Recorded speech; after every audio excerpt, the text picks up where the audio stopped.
Welcome back to series on cosmos. हम समझ रहे हैं कि यूनिवर्स का नेचर क्या है, क्या इस यूनिवर्स की कभी शुरुआत हुई है, क्या इस यूनिवर्स का कभी अंत होगा। इन सारी बातों को हम साइंटिफिकली समझना चाहते हैं। तो सबसे पहले बात कर लेते हैं कि साइंटिफिक थ्योरी होती क्या है। कोई भी साइंटिफिक थ्योरी एक मॉडल से बना होता है, जिस मॉडल में मेजरेबल क्वांटिटीज होते हैं जो किसी ऑब्जर्वेशन को एक्सप्लेन करते हैं through set of rules.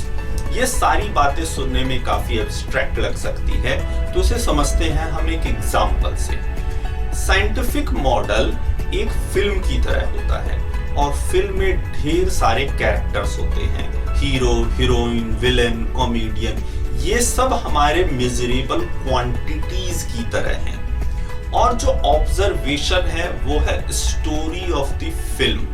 Film क्या बताना चाह रहा है, और जो कैरेक्टर्स स्टोरी से रिलेट करते हैं यही है हमारा रूल, सेट ऑफ रूल्स। अगर कोई कॉमेडी सीन है तो एक कॉमेडियन उसको रिलेट करेगा। अब किसी भी अच्छे फिल्म के कुछ कैरेक्टरिस्टिक्स होते हैं, इसी तरह से हमारे एक अच्छे साइंटिफिक थ्योरी के भी कुछ कैरेक्टरिस्टिक्स होंगे। किसी अच्छे फिल्म के क्या कैरेक्टरिस्टिक्स हो सकते हैं?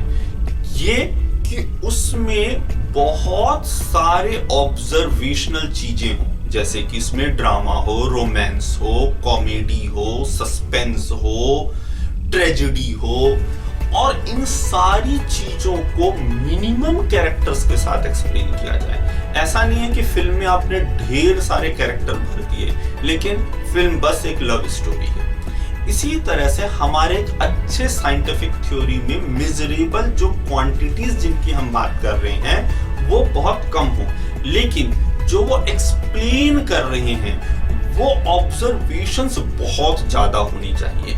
मतलब कि लिमिटेड क्वांटिटीज के साथ मैक्सिमम ऑब्जर्वेशंस को हम एक्सप्लेन कर सकें। ये एक अच्छे साइंटिफिक थ्योरी की एक अच्छी निशानी है। इसके साथ ही साथ और क्या होना चाहिए? किसी भी एक अच्छे फिल्म में एक सस्पेंस होना चाहिए। सस्पेंस हमेशा एंड में आता है, क्लाइमैक्स। और वो जो क्लाइमैक्स या सस्पेंस है वो मिनिमम कैरेक्टर्स के साथ, वो जो पहले आपने कैरेक्टर्स डिफाइन किए हैं उन्हीं से एक्सप्लेन होना चाहिए। ऐसा नहीं हो कि उसे एक्सप्लेन करने के लिए आपको नए कैरेक्टर्स की जरूरत पड़ जाए, राइट?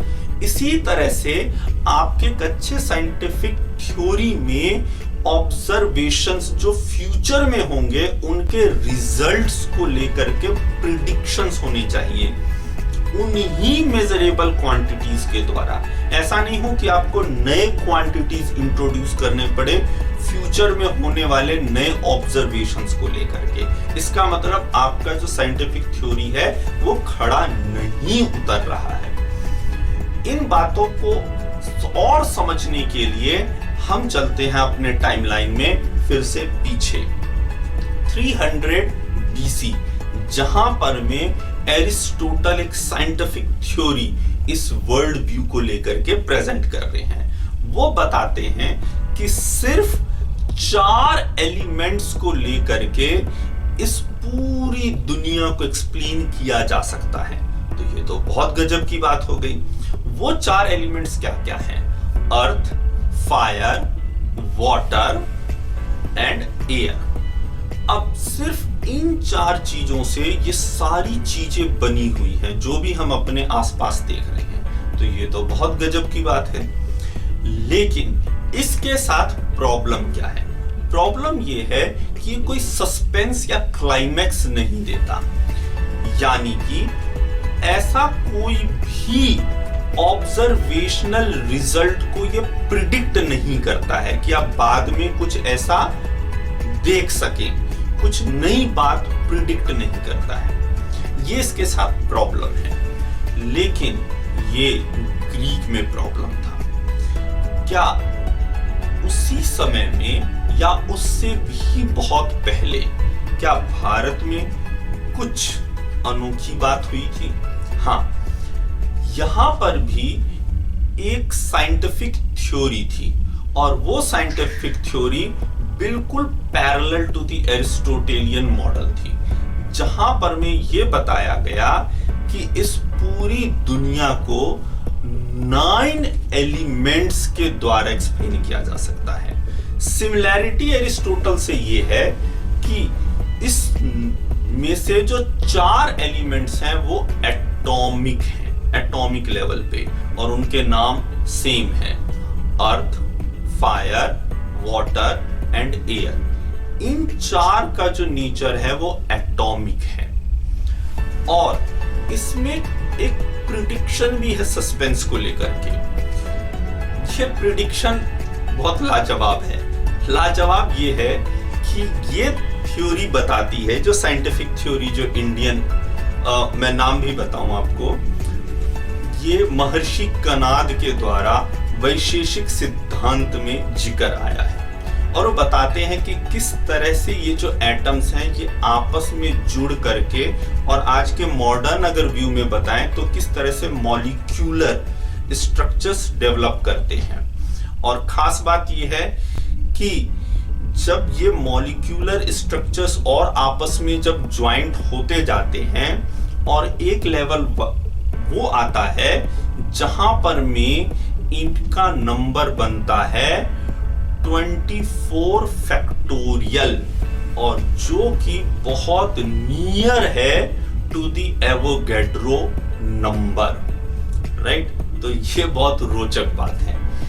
इस बात का जिक्र करते हुए हम वापस आते हैं अपने मॉडर्न टाइमलाइन पर में, और बात करते हैं कि एक अच्छी साइंटिफिक थ्योरी कैसे एक्सप्लेन कर रही है यूनिवर्स के नेचर को लेकर के। तो आज के टाइम पर भी हमारे पास में 2 बेस्ट स्टोरी है। एक का नाम है रिलेटिविटी और दूसरे का नाम है क्वांटम मैकेनिक्स। अब इसे आप ऐसे समझ सकते हैं कि ये 2 वेब सीरीज की तरह है, दोनों अपनी अपनी जगह पर में लाजवाब हैं। क्वांटम मैकेनिक्स ने हमें माइक्रो इलेक्ट्रॉनिक्स देन में दिया है। ये वही चीज है जिसके थ्रू मैं अपना वीडियो रिकॉर्ड कर पा रहा हूं और आप देख और सुन पा रहे हैं मुझे। साथ ही साथ रिलेटिविटी उस साइंटिफिक थ्योरी का नाम है जिसने हमें न्यूक्लियर एनर्जी के दर्शन करवाए हैं। तो ये दोनों वेब सीरीज अपनी जगह बहुत सॉलिड हैं, बहुत सस्पेंस है इनमें, बहुत कुछ स्टोरी और मसाला है इनमें, लेकिन इनके साथ प्रॉब्लम ये है कि ये आपस में ज्वाइन नहीं होती। ऐसा लगता है कि अगर एक थ्योरी सही है तो दूसरी गलत है, और दूसरी सही है तो पहली गलत है। मतलब ये दोनों वेब सीरीज कुछ अलग ही स्टोरी लाइन पर में है, और एक बेस्ट साइंटिफिक थ्योरी होने के लिए हमें चाहिए कि ये दोनों आपस में को रिलेट करें। हमें एक ग्रैंड यूनिफाइड थ्योरी की जरूरत है, जिसके सेट ऑफ रूल्स वो हों जो इस यूनिवर्स की शुरुआत से लेकर के अंत तक सारी चीजों को एक्सप्लेन कर सके। तो क्या हमने ऐसी किसी यूनिफाइड थ्योरी को डिस्कवर कर लिया है, या क्या हम उसे डिस्कवर कर सकते हैं? इन सारी चीजों को हम समझेंगे अपने सीरीज कॉस्मोस में। Thanks for watching.